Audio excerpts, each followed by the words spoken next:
함께 기도드리겠습니다. 아버지 하나님, 제 수요일 새벽 주님의 은혜를 구하며 엎드려 나오게 하심을 감사합니다. 먼지보다도 못한 우리가 어떤 존재인지를 기억하는 날이 되게 하여 주시옵시고, 이런 우리를 기억하셔서 사망에서 생명으로 옮겨주신 그 주님을 기뻐하고 찬미하며 그 주님을 온전히 붙들고 동행하는 복된 날이 될 수 있도록 이 시간 우리에게 말씀하여 주시고 성령으로 역사하시며 함께하여 주시옵소서. 예수님 이름으로 기도합니다. 아멘. 오늘 우리에게 주시는 하나님 말씀은 신명기 5장 17절 말씀입니다. 신명기 5장 17절의 말씀입니다.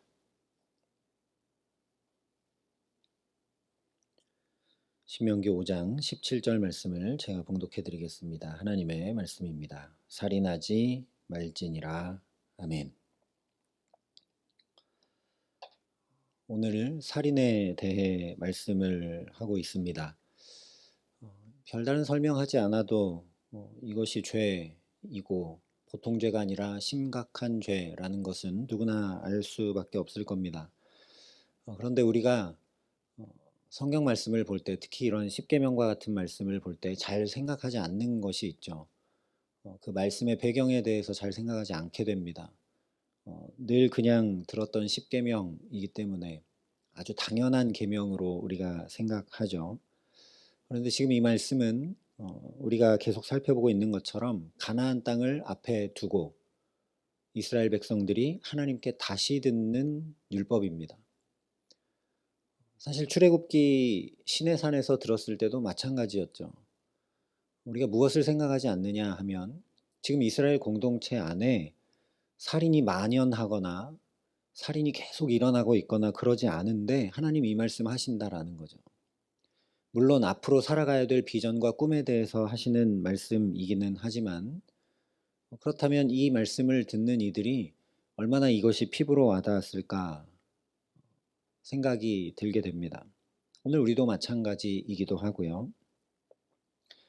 그렇기 때문에 하나님이 살인하지 말라 하신 것이 살인의 행위에 대한 말씀을 물론 포함하지만 그보다 더 근본적인 어떤 것에 대해서 말씀하고 계신다라는 것을 우리가 생각해야 합니다. 그렇지 않으면 우리 역시 살인하고 살고 있지 않기 때문에 이 말씀은 우리와 상관없는 말씀이 되어 버리고 말게 되는 것이죠. 시편 기자가 이렇게 고백을 합니다. 진실로 생명의 원천이 주께 있사오니 주의 빛 안에서 우리가 빛을 보리이다. 여기 말씀한 대로 생명의 원천은 하나님께 있습니다. 그러니 살인한다는 것은 생명의 주인 되신 하나님께 도전하는 심각한 범죄이죠. 살인은 단순히 나와 타인의 문제를 넘어서서 생명의 주관자이신 하나님의 주권을 침해하는 극악한 죄입니다. 다른 여러 가지 죄들이 있는데 이런 모든 죄에 더해서 생명까지도 내가 주관하겠다 하는 하나님의 자리에 내가 서서 살겠다 하는 죄가 바로 살인의 죄입니다. 그러니 사실 우리가 짓는 많은 죄들, 하나님 없이 내 뜻대로 하고 내 주장대로 하고 내 계획대로 하고 하나님 없이 살아가는 모든 죄는 사실 이 살인의 죄에 포함된다고 할 수 있겠죠. 그렇게 하나님의 주권을 인정하지 않고 하나님 없이 내 마음대로 하면서 살아가는 자리에 의와 평강과 희락이 가득 넘치는 하나님 나라가 이루어질 수 없습니다. 그래서 살인하게 되면 자연히 뒤따라오는 것이 바로 저주입니다. 인류 최초의 살인자는 가인인데 그 가인의 살인에 대해 창세기 4장에 이렇게 말씀합니다. 땅이 그 입을 벌려 내 손에서부터 내 아우의 피를 받았은즉 내가 땅에서 저주를 받으리니 내가 밭을 갈아도 땅이 다시는 그 효력을 내게 주지 아니할 것이요 너는 땅에서 피하며 유리하는 자가 되리라. 여기 말씀한 대로 생명까지도 내 마음대로 다 하고 살겠다라고 하는 이 선언인 살인은 그것 자체로 사실 저주입니다. 우리 인간은 피조물입니다. 신이 아니죠. 피조물이라는 것은 외부로부터 공급받지 않으면 존재할 수 없고 살 수 없는 존재를 이야기합니다. 즉 스스로는 살아갈 수 없다는 것이죠. 우리도 밥을 먹어야만 살 수 있는 것입니다. 그래서 이 저주는 땅에서 피하여 유리 방황하는 것으로 나타납니다. 그런데 현대사회는 어쩌면 우리 모두 자기가 하나님 자리에 서서 자기 삶을 자기 마음대로 주관하겠다고 살아가고 있기 때문에 그 실제적인 현상이 유리 방황하는 것으로 나타납니다. 실제 아이들은 집에도 학교에도 마음을 제대로 두지 못한 채 불안으로 유리 방황합니다. 청년들은 꿈과 소망을 잃은 채 유리 방황하고 장년들은 불확실한 인생과 책임질 능력이 없는 실존 가운데 어찌할 바를 모르고 유리 방황합니다. 노년에 계신 분들은 사무치는 외로움으로 유리 방황합니다. 아이부터 어른까지 모두가 다 유리 방황하는 세상이 현대 사회입니다. 그래서 이것을 거꾸로 생각해 보면 사실 오늘날 우리 모두는 살인의 죄로 인한 저주 아래 있다는 반증이기도 하죠. 가인이 처음 살인했을 때 그 결과가 유리 방황하는 것으로 나타났던 것을 기억하고 오늘날 우리의 삶을 비추어 본다면 우리는 모두 살인의 죄로 인한 저주 아래에 있다는 것이 명백해집니다. 그러므로 살인의 죄가 단순히 실제 사람의 생명을 빼앗는 데 국한된 것이 아니라는 걸 분명히 알게 됩니다. 그래서 예수님께서 이 살인하지 말라는 계명을 마태복음 5장에 이렇게 해석해 주십니다. 옛사람에게 말한 바 살인치 말라 누구든지 살인하면 심판을 받게 되리라 하였다는 것을 너희가 들었으나 나는 너희에게 이르노니 형제에게 노하는 자마다 심판을 받게 되고 형제를 대하여 라가라 하는 자는 공회에 잡혀가게 되고 미련한 놈이라 하는 자는 지옥불에 들어가게 되리라. 그러므로 예물을 제단에 드리려다가 거기서 내 형제에게 원망을 들을 만한 일이 있거든 것이 생각나거든 예물을 제단 앞에 두고 먼저 가서 형제와 화목하고 그 후에 와서 예물을 드리라. 너를 고발하는 자와 함께 길에 있을 때에 급히 사화하라. 그 고발하는 자가 너를 재판관에게 내어주고 재판관이 옥리에게 내어주어 옥에 가둘까 염려하라. 진실로 내게 이르노니 내가 한 푼이라도 남김이 없이 다 갚기 전에는 결단코 거기서 나오지 못하리라. 여러분 이 말씀 들으실 때 어떤 마음이 드시나요? 무거운 마음이 들지 않을래야 않을 수가 없습니다. 예수님의 이 말씀 앞에 살인하지 않는 사람은 거의 없어 보이기 때문입니다. 형제에게 노하는 자마다 심판을 받는다. 이 얘기는 형제에게 노하는 것은 살인하는 것과 똑같다. 이런 얘기입니다. 형제를 대하여 라가라 하는 자, 즉 우리말로 바보라는 말인데 어떤 사람이 무엇을 하는 것에 대해서 굉장히 무시하고 또 비난하고 이런 것들은 예수님 뭐라고 하셨느냐? 지옥불에 들어간다 말씀을 하십니다. 근데 우리 일상을 생각해 보면 이럴 때 너무 많다는 거죠.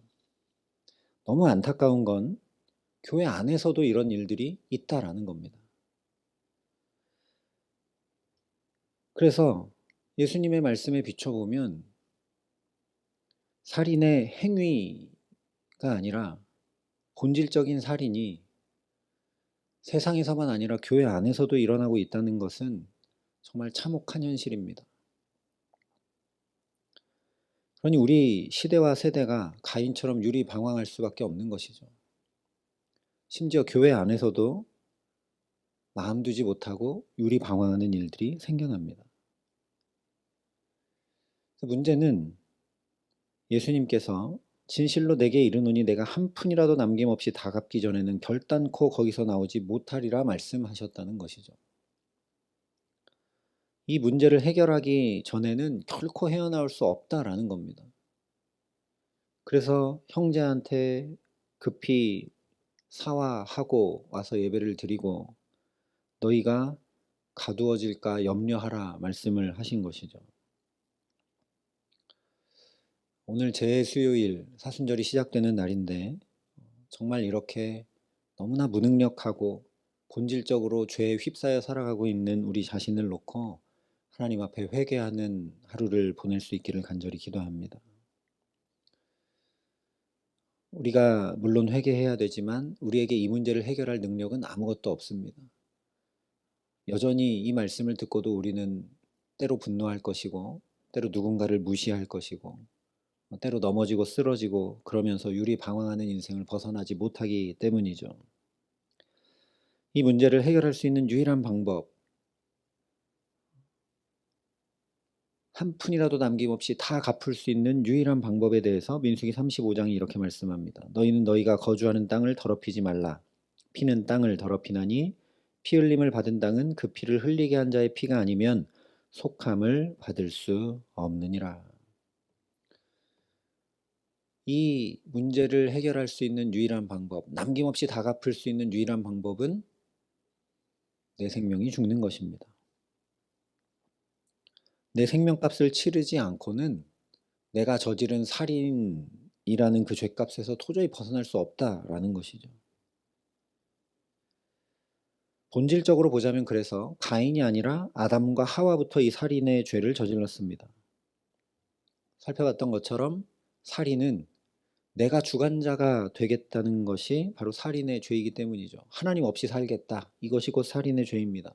하나님이 눈에 보이지 않으니 마음에 담기지 않으니 다른 사람을 무시하게 되죠. 그 사람은 하나님이 독생자를 버려 생명값을 치르고 귀히 여긴 너무나 귀한 사람인데 하나님이 없으니 그 사람을 무시하고 그 사람에게 분노하기도 하고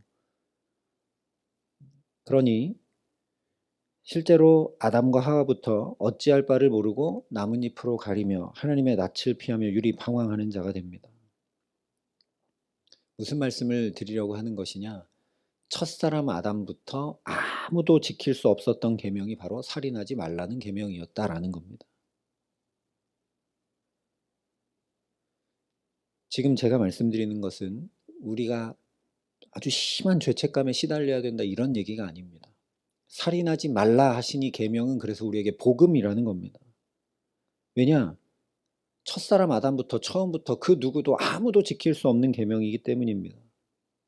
그러니 살인하지 말라라는 계명을 듣자마자 우리는 절박하게 구원자를 찾을 수밖에 없게 됩니다.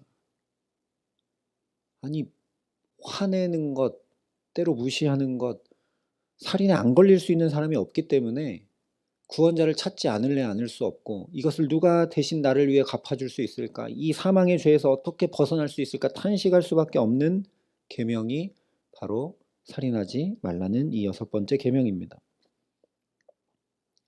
민수기 말씀 그대로 피가 아니면 속함을 받을 수 없기에 예수님께서 우리 대신 당신의 피를 다 쏟아 부으셔서 이 유리방황할 수밖에 없는 저주를 온전히 끊어내 주셨습니다. 그래서 우리가 이 재수요일을 시작으로 사순절을 또 지키는 것이죠. 갈라디아서에 분명히 말씀합니다. 그리스도께서 우리를 위하여 저주를 받은 바 되사 율법의 저주에서 우리를 속량하셨으니 기록된 바 나무에 달린 자마다 저주 아래 있는 자라 하였음이라. 또 로마서에 분명히 선포합니다. 그러므로 이제 그리스도 예수 안에 있는 자에게는 결코 정죄함이 없나니 이는 그리스도 예수 안에 있는 생명의 성령의 법이 죄와 사망의 법에서 너를 해방하였음이라. 그러니 살인하지 말라는 계명은 구원자를 찾으라는 말씀입니다. 이 말씀 앞에 오늘도 예수님을 더욱 찾고 구하고 의지하고 붙들고 살아가는 저와 여러분 될 수 있기를 간절히 소망합니다. 너무나 감사한 것은 이 저주의 문제만 해결해 주신 것이 아니라 살인으로 하나님께서 주신 생명을 다 잃어버린 우리에게 그 예수의 생명을 주셔서 오늘 또 이렇게 살게 하고 계신다라는 사실입니다. 죄의 값이 사망이기 때문에 살인한 자의 갚을 수 있는 방법은 내 생명을 내놓는 것 외에는 없기 때문에 저와 여러분이 지금 이렇게 새날을 맞이해서 호흡하고 있다는 것 자체로 살인하지 말라라는 계명의 값을 주님이 친히 감당해 주셨다라는 걸 우리가 분명히 확인할 수 있어야 합니다. 그래서 예수님께서 내가 온 것은 양으로 생명을 얻게 하고 더 풍성히 얻게 하려는 것이라 분명히 말씀해 주셨습니다. 그러니 오늘 이 하루 율법의 정죄에 얽매여 살아가는 것이 아니라 저주 아래 유리방황하는 인생을 사는 것이 아니라 마음의 짓눌림을 가지고 살아가는 것이 아니라 내게 생명을 주되 풍성히 주시는 주님의 말할 수 없는 은혜와 사랑 안에 살아가게 하시기를 간절히 기도합니다. 그 사랑 안에 살아간다는 것이 나는 뭐 잘못해도 주님이 다 사랑해 주시고 덮어 주시고 용서해 주셨고 다 해결해 주셨으니까 라는 얘기가 전혀 아니죠. 그것을 깊이 알기 때문에 나도 예수님 뒤따라 더욱 사랑함으로 생명을 사랑함으로 살아가야 한다는 말씀입니다. 그래서 살인하지 말라는 말씀을 뒤집어 놓고 보면 생명을 지극히 사랑하라는 계명이 됩니다.